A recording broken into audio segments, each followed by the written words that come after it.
Então, saudações a todos. Estamos hoje começando mais um encontro aqui do Filosofia Cai na Vida. E nós vamos hoje tratar, no nosso nono encontro, que é esse de hoje, do filósofo Empédocles, da região de Agrigento, lá na Grande Grécia antiga daquele tempo, né? O Empédocles, ele viveu mais ou menos, gente, muito, sempre como todos os outros, é uma estimativa, né? A gente não tem dados concretos, de 484 a 421 a.C. Vocês repararem, ele já vive num período bem diferente, coisa de séculos depois dos outros pré-socráticos. Então, esse é um detalhe importante. Alguns pré-socráticos conviveram com os sofistas, conviveram inclusive com Sócrates. Então, cuidado, a história em geral e a história da filosofia também, muito menos, ela é algo que você tem, terminou como um desfile de escola de samba, né? Terminou a ala dos pré-socráticos, agora vai entrar a ala dos sofistas. Não, no período intermediário eles se misturam, tá? Então vale a pena fazer essa observação, mas ele é classificado ainda como pré-socrático, filósofo trágico, porque ele está dentro da mesma temática. Ele ainda não está construindo uma metafísica, como vai fazer depois Sócrates, abrir o caminho para Platão construir uma metafísica, e o Sócrates entroniza o conceito, a razão, a ironia, a maiêutica, coisas que você não vê nos pré-socráticos. E também não é os sofistas, porque os sofistas vão trabalhar mais a questão do discurso. Os sofistas não estão preocupados com a origem do universo, com a arquê. Eles estão preocupados com o discurso.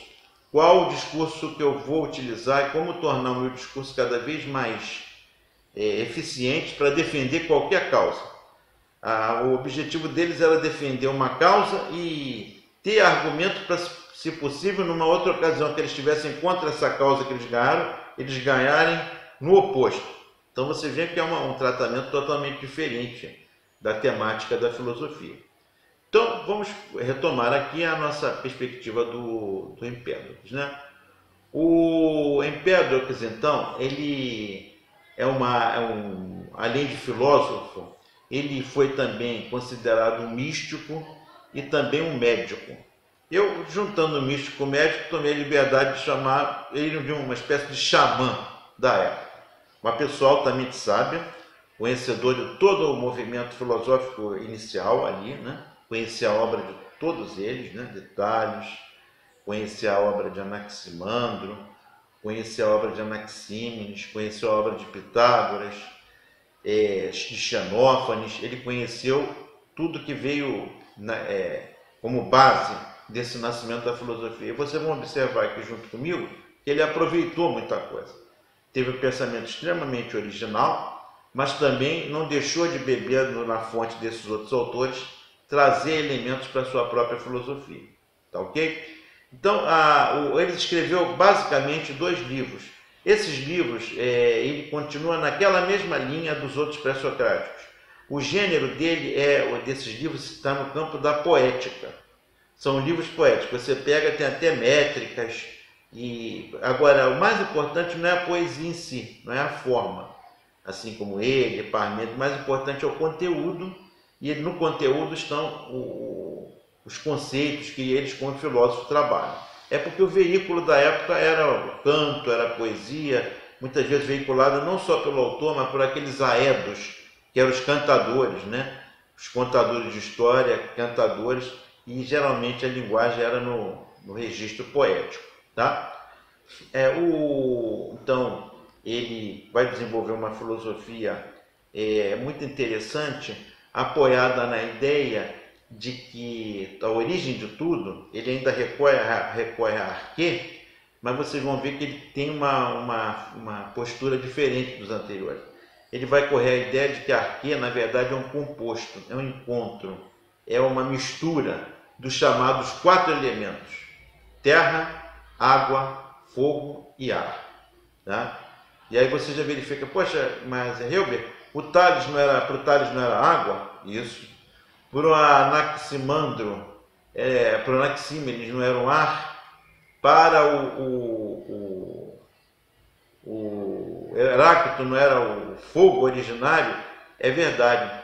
E para os Xenófanes não era a terra, também é verdade, mas você vai verificar que ele vai pegar exatamente de cada um desses autores os elementos, vai dizer que tudo no fundo era uma mistura dos chamados 4 elementos, tá? E se você quiser pode colocar também no Pitágoras, porque esses elementos por exemplo, a mistura de terra com água, mais terra ou mais água já dava um elemento.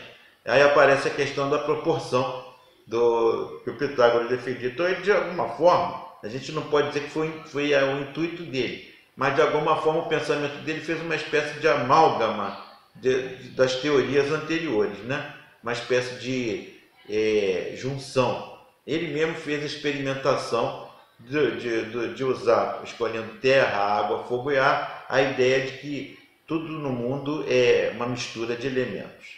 Bom, agora então ele desenvolveu no campo filosófico essa teoria que a gente vai trabalhar daqui a pouco, e ele também na experiência mística, ele ficou marcado por vários episódios, curou pessoas, era um médico curandeiro, como eu falei, uma espécie de xamã. E você não vê que a filosofia dele tem tudo a ver também com uma questão da saúde, o que é saúde, o que é doença, o que é vida, o que é morte, a gente vai trabalhar isso. Mas uma coisa interessante foi a morte dele, porque ele já idoso, quando começa a perceber que já perdeu todos os dentes, quando ele começa a perceber que a visão está falhando em demasia, a respiração já não é mais a mesma, todos os sentidos, tudo falho, ele, como um bom médico, um bom xamã, percebeu que estava entrando numa fase crítica e próxima do seu fim. E ele, como ainda estava com forças, ele convocou os discípulos alguns discípulos mais próximos, e foi na direção sul da Itália, para Sicília. E ele foi exatamente fazer uma espécie de ritual à beira do vulcão Etna. E o vulcão entrando já em processo de erupção branda. Aliás, esse vulcão entra em erupção até hoje em dia. Um dado interessante. É na região lá de Catânia, na Sicília. Ele fez uma espécie de conferência final, se virou e se atirou dentro do vulcão, né? A gente não sabe até que ponto isso é um mito ou é uma verdade, mas não importa. É o último caso que se conta dele. E ele pregava isso no fundo, né? Que não há morte nem a vida. O que acontece nós somos, que a gente chama de vida é a erupção, é a explosão de um determinado conjunto de características originadas da mistura entre os elementos que geraram o homem. Como dependendo de uma outra mistura de água, terra, fogo e ar, tem a tartaruga, ou pode ter uma samambaia, né? Então, essa era a tese dele, e muitos entendem, né?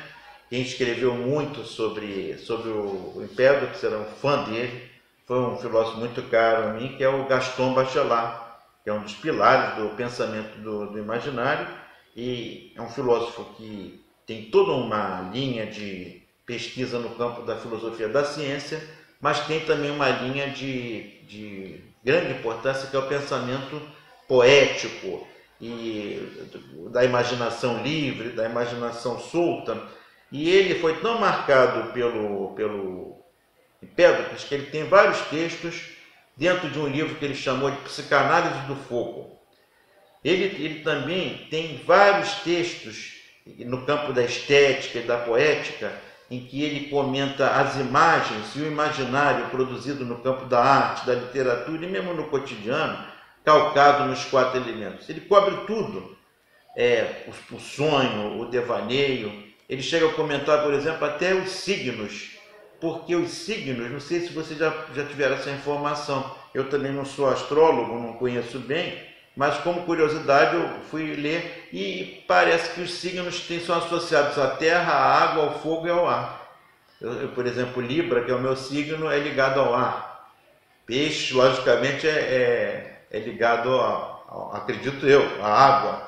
Então, os signos têm uma correlação. Os 12 signos se dividem em 4 distribuídos em 4 elementos: terra, água, fogo e ar. O Bachelard, exatamente como um pesquisador do imaginário poético, ele trabalha isso tudo.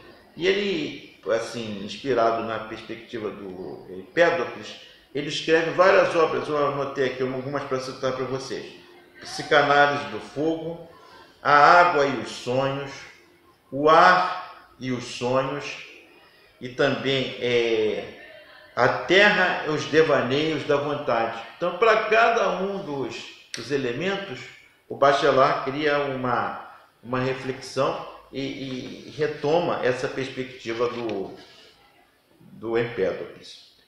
Vale a pena uma outra observação, que é essa questão do envelhecer, né? E a leitura que a gente faz da própria decadência. Hoje a gente vive num outro momento, né? O desenvolvimento técnico está prolongando a vida. As pessoas antigamente percebiam a velhice quando perdiam todos os dentes. Hoje as pessoas têm 1000 tratamentos, implantes e coisas do gênero. Mas eu me lembrei muito também de um filme que eu recomendo a vocês, que mostra isso, chamado Balada de Narayama, um filme japonês da década, se não me engano, de 70, 80.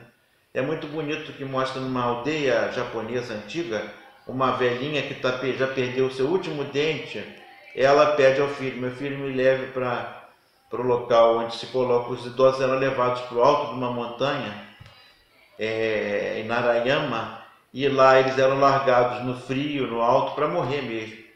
E esse filme mostra a maioria dos filhos friamente levavam a mãe, e esse filho resistindo, não queria levar. Não importa, a senhora, mas ela dizendo: eu não sirvo mais para nada, eu acabei, caiu meu último dente.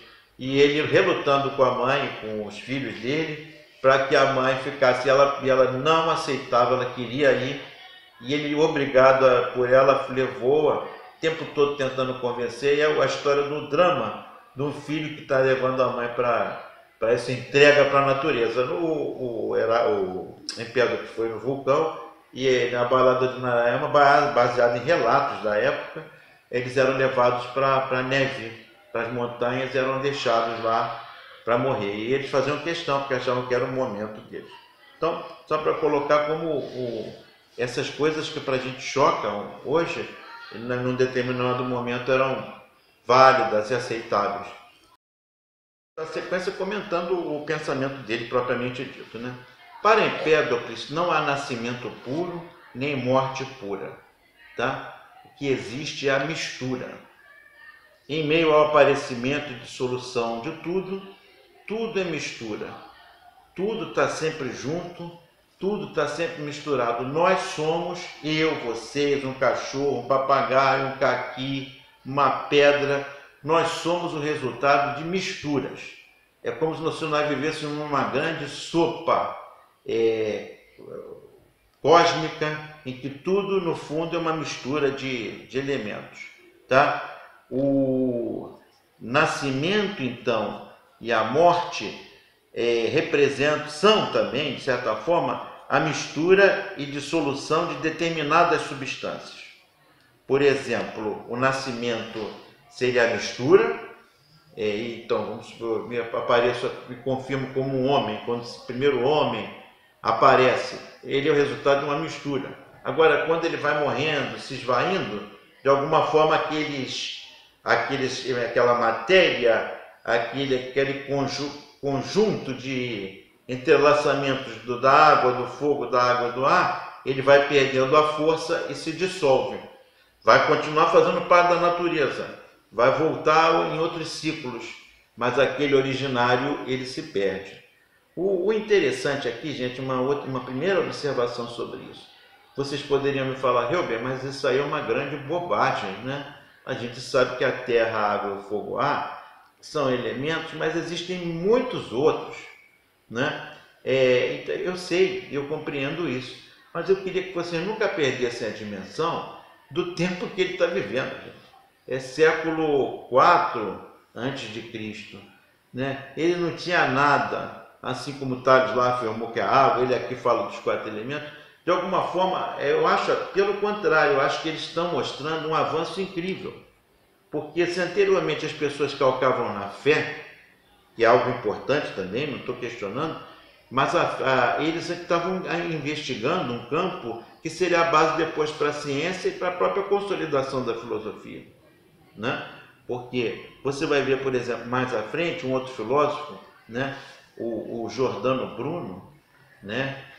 Infelizmente, tragicamente, vai morrer na fogueira por causa de uma tese central dele que tem muito a ver com Empédocles. Ele vai dizer a mesma coisa, tudo é uma grande mistura. Ele não chega a comentar terra, água, fogo e ar, ele amplia até essa perspectiva de elementos, mas ele vai dizer que tudo é uma grande mistura e que o próprio universo é uma mistura. Ele vai mais longe, porque o Empédocles se resumiu a vida e a morte aqui, né? E as coisas ao nosso redor. O Giordano Bruno vai falar que o universo é vivo, infinito e em expansão. E isso vai provocar uma briga incrível com a igreja, porque qual é a tese central aí que está embutida? É que nós, de certa forma, fazemos parte da mesma matéria de Deus. Se a gente chamar o universo, como ele chamava o cerne de tudo, que abarcava tudo, então você vai verificar que para o Giordano Bruno a linha de pensamento é a mesma. Estamos falando aqui na Idade Média, né, muitos séculos depois, mas você vê que a linha é muito próxima dessa perspectiva que o Empédocles está falando, né? Então, o nascimento e morte são uma mistura e dissolução de determinadas substâncias. As substâncias básicas, porém, permanecem eternamente iguais. Quais são elas? Então, exatamente, terra, água, fogo e ar. Tá? Há um outro filósofo que vai trabalhar essa questão, né, que eu já comentei em outras vezes, que é o Henri Bergson, que trabalha a ideia de uma evolução criadora, né? E o que move essa evolução criadora seria um impulso vital, né? O impulso vital empurra, ele movimenta tudo em função desse encontro dos elementos, como se ele empurrasse os elementos para esses encontros, e você vai vendo a diferença, aparece uma montanha, surge o mar, aparecem peixes, aparecem pessoas, em função dessa perspectiva de mistura, de uma grande mistura. Tá? Isso vai aparecer também no Nietzsche, quando ele vai dizer que o homem é apenas um minuto na história da humanidade e o minuto mais arrogante. Quer dizer, nós, quando criamos a perspectiva humanista e falando do homem, o Nietzsche vai também se inserir, aliás, o Nietzsche também era fã do Empédocles, vai se inserir nessa perspectiva. O que é o homem? Ou Pascal, o homem é um caniço pensante. O homem é um pedaço de bambu no meio dessa imensidão. Então eles todos entram, vários filósofos, né? Pascal, Nietzsche, Bergson, entram nessa perspectiva de que tudo no fundo é uma grande mistura, nós somos frutos de uma mistura. Se na época a gente pode achar que ele errou, hoje em dia a química e a bioquímica, no campo da ciência, atestam isso, né?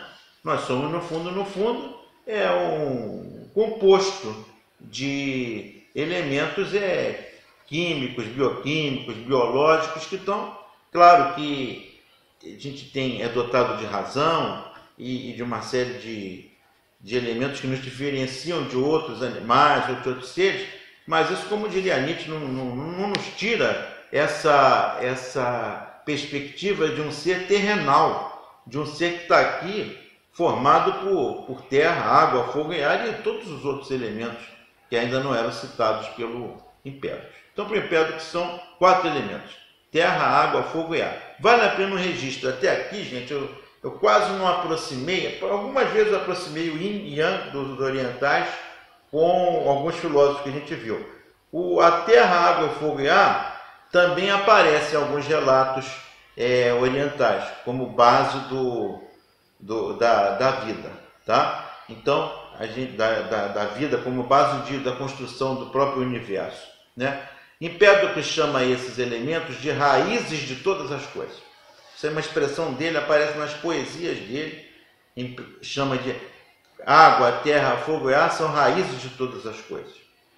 E ele, logicamente, a gente percebe que ele acolhe a água via Tales, acolhe o ar via Anaximandro e o fogo é a perspectiva do Heráclito e a Terra, a perspectiva que foi trabalhada na aula anterior com Xenófanes. Nasce aí a noção de elemento, tá? Como algo originário, capaz de unir-se e separar-se. Vale a pena isso, né? A gente vai ver depois a tabela periódica, a construção dos elementos químicos e tal, e ele é o primeiro autor a usar a palavra elemento.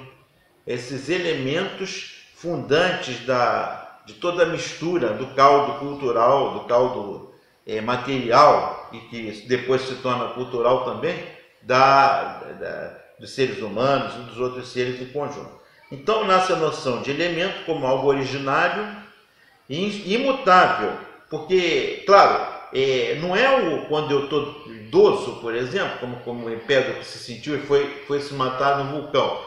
Ele não estava dizendo que acabou, comigo morre o ar, comigo morre a água. Não, comigo morre essa mistura que me fez aparecer. Só que a água, a terra e o ar vão voltar para o nicho delas. Quando eu for incorporado à terra, tudo vai ser reincorporado e vão surgir novas vidas dali, né? Então nasce essa noção de elemento, né? E o elemento, a vida, o que é para ele? É quando os elementos se unem e afirmativamente produzem algo. A decadência ou a morte é quando essas coisas começam a se desestruturar. E na hora que eu li isso, eu pensei, ele como médico e xamã, devia fazer consultas assim, né? Percebendo como é que essa pessoa ela está perdendo ou está afirmando o encontro dos elementos, né? Um dado interessante é que ele é o primeiro autor que vai confrontar assim fortemente com a concepção monista dos anteriores. Se você se lembra, a concepção monista é aquela, por exemplo, do Tales, tudo é água, tudo é do Anaximandro, tudo é do Anaxímenes, tudo é ar, do Anaximandro, Ápeiron, do Tales, do Parmênides, tudo é o ser, há um ser que está por trás de tudo. Monismo é isso, há uma explicação, um unitário que abarca tudo. O Empédocles não vai, quando ele propõe os 4 elementos, ele está pela primeira vez inaugurando uma proposta, olha que espetáculo, que ele mesmo vai cunhar, pluralista. A base nossa, a formação nossa não é única, ela é plural. Nós vivemos de um encontro e não da afirmação de um todo fechado. Vocês devem estar se lembrando de aulas que eu falei de Parmênides, que considerava que o ser é redondo, ele não tem vértice, ele é liso, tudo sinalizando uma perfeição. Aqui não, aqui o universo é um quebra-cabeças que vai se montando e se desfazendo, né? Baseado na perspectiva desse encontro da matéria, da afirmação e da morte. Inaugura então a proposta pluralista, que vai ser base, inclusive, para muitos movimentos do chamado panteísmo, que o panteísmo seria o pluralismo de referências que se encontram atreladas a uma substância. Por exemplo, quando um panteísta que a gente pode citar, Giordano Bruno, outro Spinoza, Deus se confunde com o universo se confunde com as próprias emanações dele. Então é como se nós fôssemos emanações, né? E a terra, fogo e ar são emanações que formam um todo, e esse todo tudo que está na base dele é essa relação dos elementos plurais que vão formar as coisas, né? Agora, uma pergunta que as pessoas poderiam fazer. Mas o Bergson foi Elan Vital. O Nietzsche vai chamar de tudo é vontade de potência. A vontade de potência é que faz as coisas acontecerem. É o termo que ele vai usar para... O Aristóteles chamava de primeiro motor, né? O Aristóteles diz, ele vai fazendo... A gente vai ver isso mais à frente. O Aristóteles vai dizer, a origem de tudo... nós temos, tudo tem causa e tem efeito. Nós só estamos vendo efeitos. Se você quer chegar à causa, você tem que buscar. Por exemplo, pode começar por você mesmo. Você é efeito do... Bom, eu sou efeito do encontro dos meus pais. E os teus pais? Dos meus avós. Vamos embora. Vai chegar lá no primeiro homem. E na primeira criatura, e no primeiro condição natural, e os primeiros animais, e o Aristóteles vai perguntar, e aí? E depois? Aí chega um ponto que a gente não encontra nada. Ele diria, esse tem uma causa que causou tudo. Esse é o primeiro motor. Ele deu movimento tudo e as coisas foram embora, se desencadeando. De certa forma tem um pouquinho também aqui de Empédocles, no sentido de que Deus deu o pontapé inicial e deixando a coisa acontecer. E muitos associam a própria palavra de Deus, Deus e tal, ele usa a palavra ser, e ele não dá um caráter assim religioso, ele diz que assim, o primeiro motor, é uma visão até meio mecânica, né? Bom, o Empédocles vai dar uma outra conotação. Ele vai dizer que o que move tudo é o seguinte, o amor e o ódio, tá? Esses são os combustíveis de tudo que acontece, da vida, da morte, de tudo que se afirma no universo, tá? Então, aí você poderia me perguntar, mas amor e ódio? O que é isso? Está misturando dado emocional, psicológico, afetivo com a origem do universo? Vocês têm que levar em conta, gente, que eles estavam tateando tudo, gente. E o brilhantismo dele está aí. São nomes que ele usou para dar conta dessa massa informe que estavam frente a ele não conseguia dar um sentido, né? Então, filosofia é dar sentido para as coisas. E ele estava procurando dar esse sentido. Que ele faz? Bom, aqui no cotidiano, o que eu vejo? O mais claro, quando por exemplo, há uma guerra, é desavença, é ódio, é a tentativa de destruir o opositor. E quais as coisas que eu vejo que aproximam, né? Que constroem, que geram vida? Você não gera vida pelo ódio. Pode acontecer uma maldade, uma pessoa fazer uma maldade e engravidar uma outra. Um caso horrível de um estupro, por exemplo. Desculpe até estar dando esse exemplo. Gera vida, mas gera uma vida pela violência. A criança não vai ter nada a ver com isso. Mas o elemento ali não aconteceu pelo amor. O ato em si não aconteceu. Então o Empédocles, como era um xamã, um médico e um filósofo, estava atento, né? Inclusive o Nietzsche vai ter uma fala belíssima, que se inspira inclusive no Empédocles e outros. Ele vai dizer, olha, o filósofo é o médico da cultura. O sociólogo, ele estuda a cultura, mas se você reparar, o Nietzsche já estava percebendo a consolidação no seu tempo da método da sociologia. O sociólogo, ele vai mapeando os acontecimentos sociais. Mas quem pensa nos possíveis remédios, quem pensa no porquê que aconteceu aquilo com a humanidade, o que está faltando comparado com outras culturas, aí o sociólogo não pode ir, é o filósofo. Ele vai chamar o filósofo de médico da cultura. E é exatamente nesse sentido que a gente pode fazer uma leitura do Empédocles. Ele fala, bom, se aqui eu estou percebendo que as coisas se organizam por amor e ódio, por que não há um amor e ódio no sentido desses 4 elementos?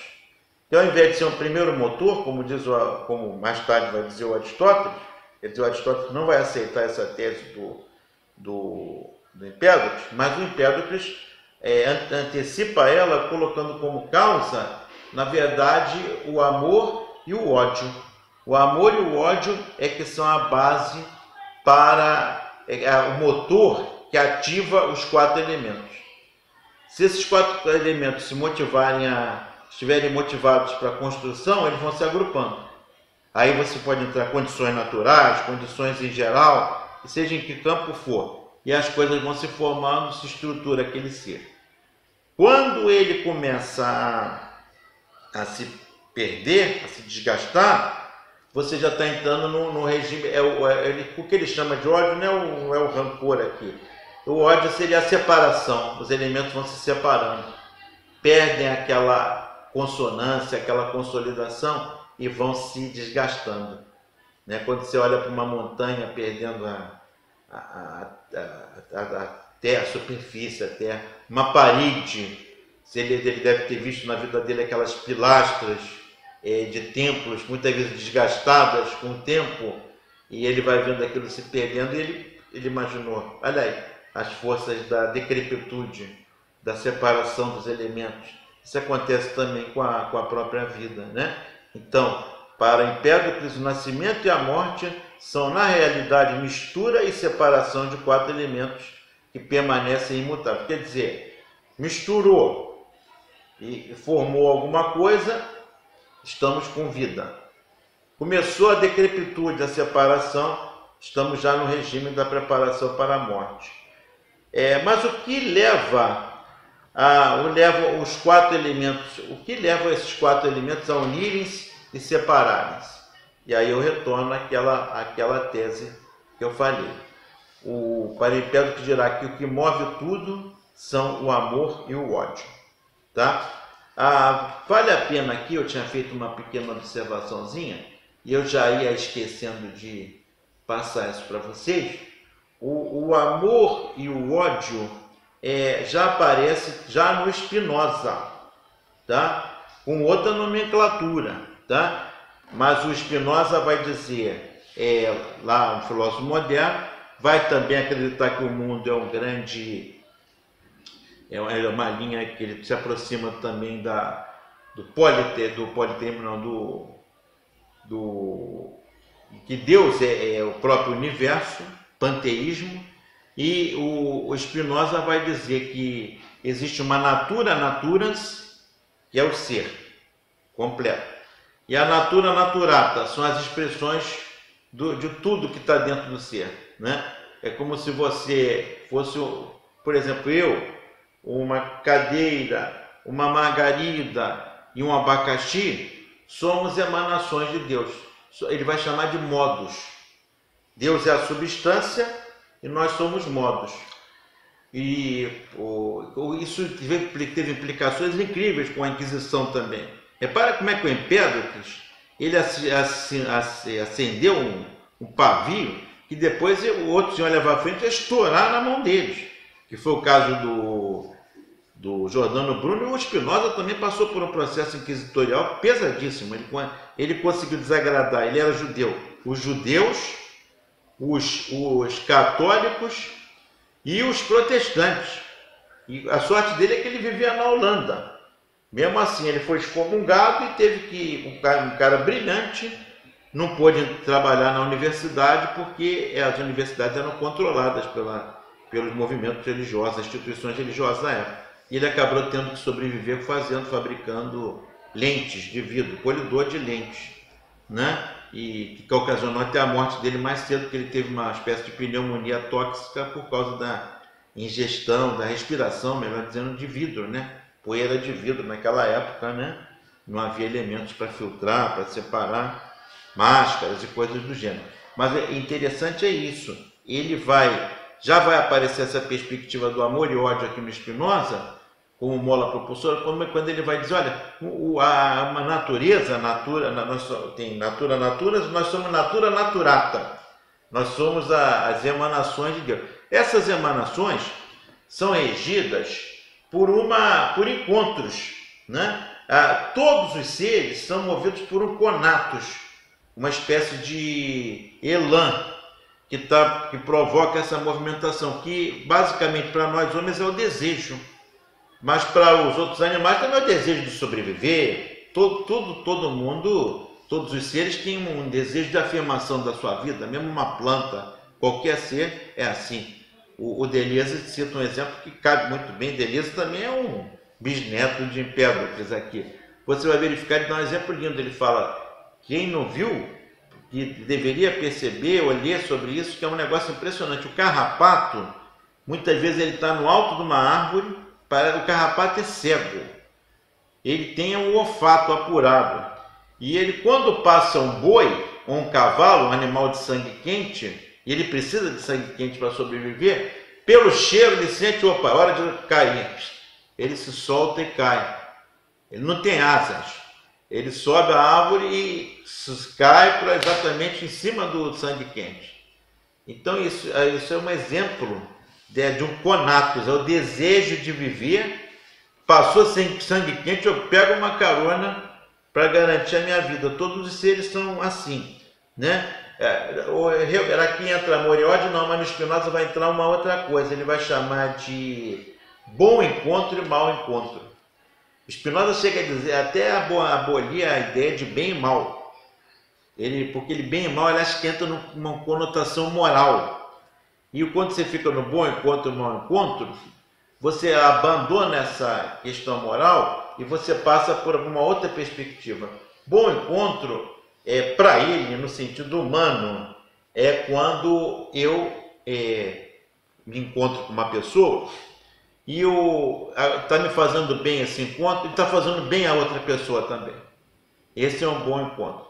O mau encontro é quando faz mal para um dos dois, principalmente para você também, que a tua perspectiva primeira é a pessoal, né? Então o Spinoza vai dizer o bem e o mal, é como se ele dissesse o amor, inspirado aqui em Pedras, o amor é o bom encontro, é a afirmação da vida, e o mau encontro seria o que ele chama de ódio, que você denigre, está em processo de desgaste, ou desgasta o outro, ou persegue o outro também. Isso no nível humano, tá? Agora, na natureza, ele vai perceber que na natureza, veja bem, quando a natureza está em estado, quando o homem está imerso no processo natural, é justo que a gente coma uma carne e seja um bom encontro a partir da nossa perspectiva. Mas e quando o leão come a gente? Spinoza vai dizer um bom encontro na perspectiva do animal, entendeu? Então, esse amor e ódio você pode decodificar. Eu não lembro, não li todo Spinoza, se ele chega a citar o Empédocles, mas cabe aqui uma conexão, né? Quer dizer, esse ódio e esse amor se expressam também nesse bom ou nesse mau encontro, na perspectiva do Spinoza, tá? Outro autor que eu acho que a gente volta aqui, já falou dele, que de certa forma, e ele também era leitor de pré-socrático, é o Freud. Porque o Freud, a gente já citou várias vezes a teoria dele do Eros e Thanatos. Eros é o princípio de agregação, de amor, de encontro, de afirmação da vida, da sexualidade, da criação. E o Thanatos é o instinto de morte, é o instinto da destruição. Então aqui cabe como uma luva essa perspectiva. Há um filósofo francês, e eu não sei se ele é francês, mas o nome dele é francês, escreveu Freud e a Filosofia, Paul Laurent Assun. O Paul Laurent Assun tem nesse livro Freud e a Filosofia, tem um capítulo, ele tem capítulo Freud e Heráclito, e ele tem um lá, Freud e Empédocles. E aí ele pega um diálogo do Freud com as leituras do Empédocles, que o Empédocles chama de amor e ódio, o Freud vai chamar de instinto de Eros e Thanatos, né?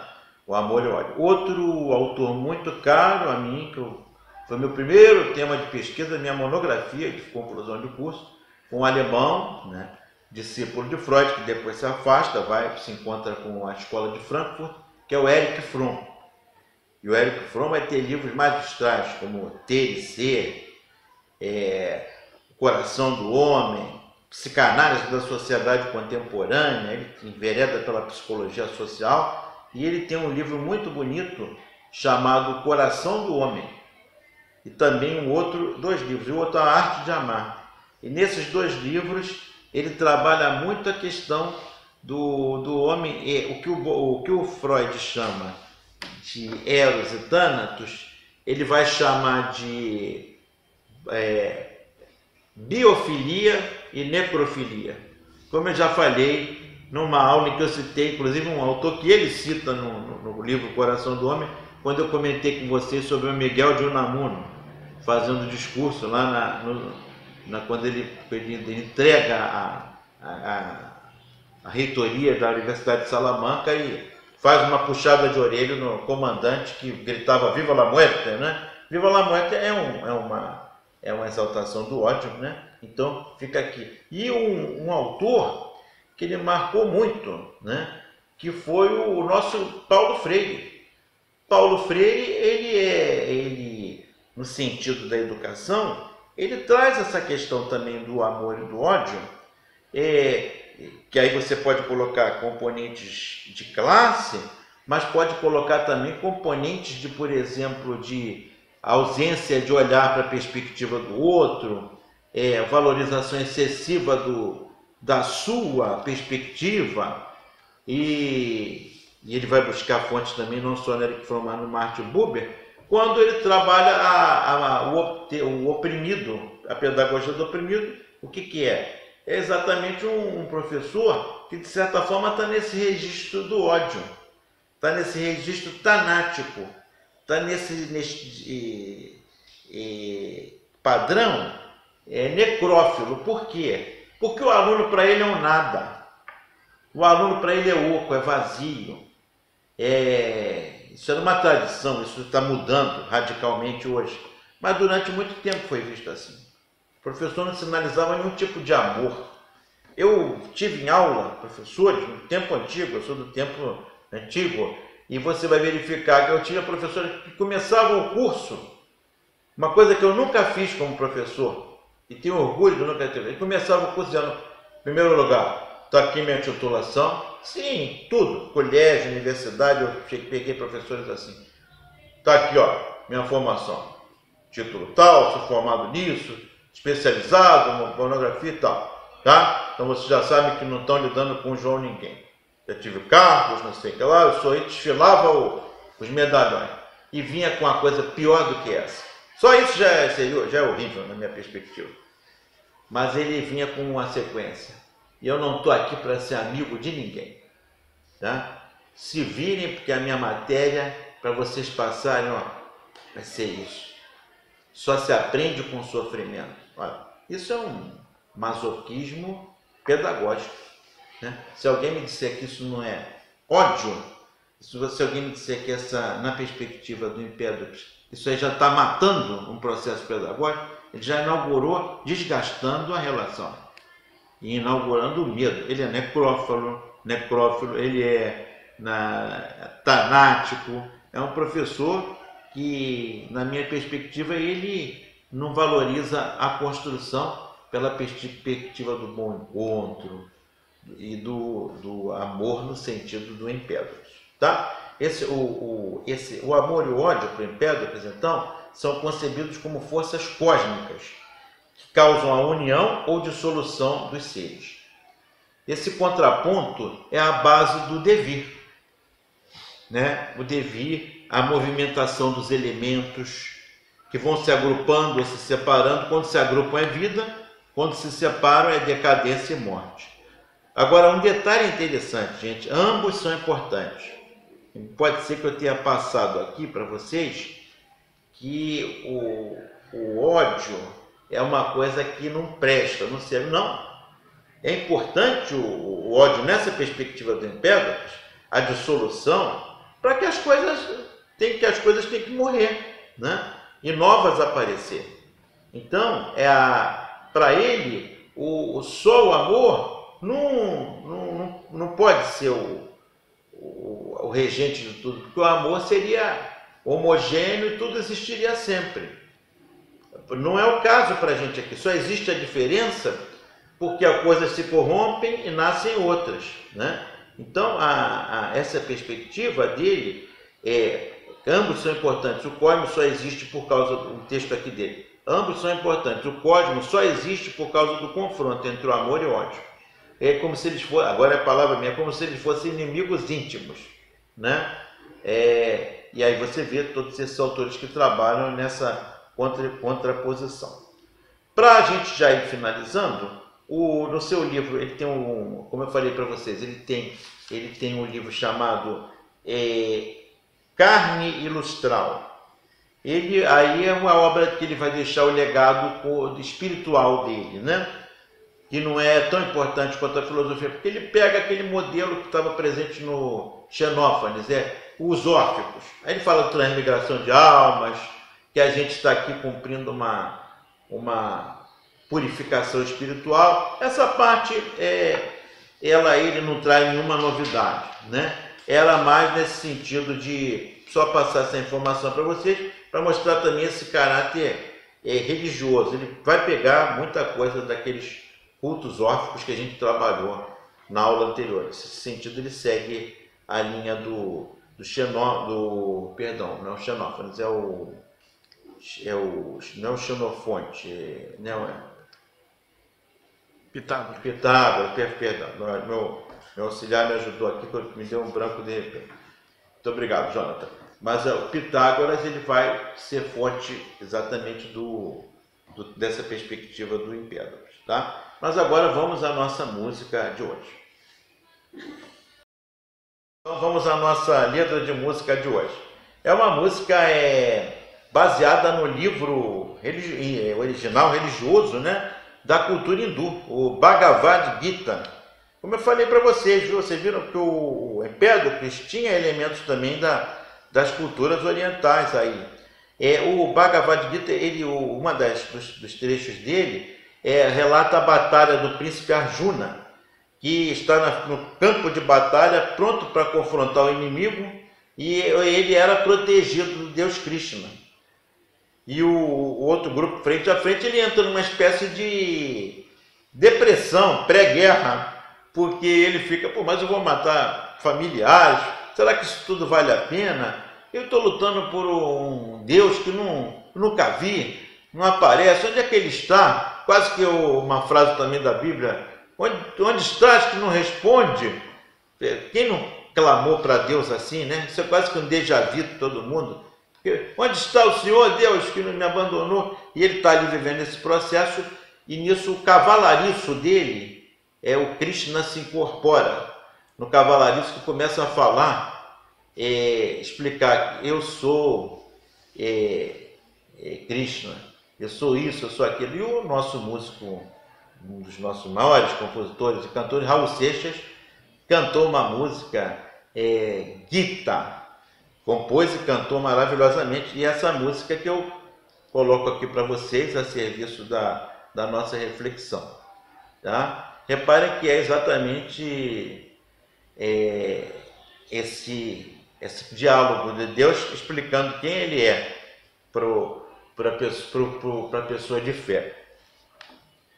Eu que já andei pelos 4 cantos do mundo procurando, foi justamente num sonho que ele me falou.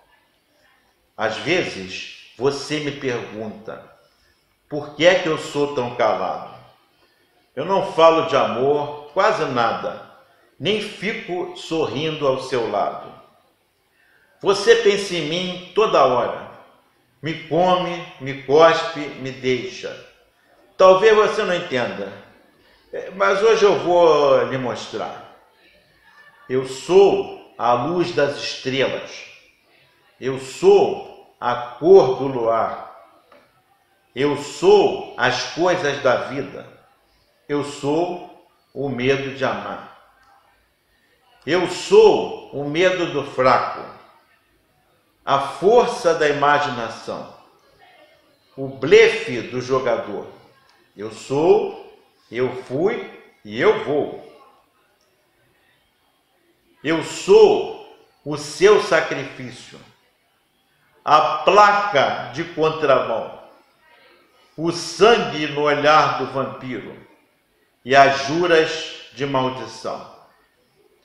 Eu sou a vela que acende, eu sou a luz que se apaga, eu sou a beira do abismo, eu sou o tudo e o nada. Por que você me pergunta? Perguntas não vão lhe mostrar que eu sou feito da terra, do fogo, da água e do ar. Você me tem todo dia, mas não sabe se é bom ou ruim. Mas sabe que eu estou em você, mas você não está em mim. Das telhas eu sou o telhado, a pesca do pescador. A letra A tem meu nome. Dos sonhos eu sou o amor. Eu sou a dona de casa, nos pegue-pagues do mundo. Eu sou a mão do carrasco, sou raso, largo, profundo. Eu sou a mosca da sopa e o dente do tubarão. Eu sou os olhos do cego e a cegueira da visão. Eu sou o amargo da língua, a mãe, o pai e o avô. O filho que ainda não veio, o início, o fim e o meio. O início, o fim e o meio. O início, o fim e o meio. E também sou o início, o fim e o meio. Muito obrigado, estamos no fim agora. Um abraço. Pedindo a vocês que dessem, para quem gostou, dar um likezinho, se inscrever. Esse apoio é importante para a gente crescer e ter mais divulgação, tá bom? Muito obrigado, um grande abraço.